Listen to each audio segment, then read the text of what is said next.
நண்பர்களே, நாம் நினச்சது நடக்கவில்லை என்றால் வருத்தப்படுகிறோம். ஆனால் இறைவன் நமக்கு கொடுக்காமல் இருப்பதற்கு பின்னால் ஒரு பெரிய காரணம் இருக்கிறது. அது என்ன தெரியுமா?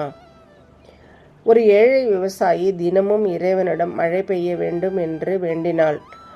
ஆனால் வெயில் சுட்டெரித்தது. அவள் மனம் உடைந்து போனாள். பல நாட்கள் கழித்து அவள் நிலத்தை தோண்டிய போது அங்கே ஒரு புதையல் கிடைத்தது. ஒருவேளை மழை பெய்திருந்தால் அந்த நிலம் சேராகி போயிருக்கும். அவளால் தோண்டியிருக்கவே முடியாது. இறைவன் மழையை தடுத்தது அவளுக்கு பெரிய நன்மையை கொடுக்கத்தான். வாழ்விலும் அப்படித்தான் நண்பர்களே. சில கதவுகள் அடைக்கப்படுவது சிறந்த கதவுகள் திறக்கப்பட வேண்டும் என்பதற்காகத்தான். நம்பிக்கையோடு இருங்கள், எல்லாம் நன்மைக்கே. இந்த நாள் இனிய நாளாக அமையட்டும். இது போன்ற ஆன்மீக துளிகளுக்கு தொடர்ந்து இணைந்திருங்கள் நமது சேனலோடு. நன்றி.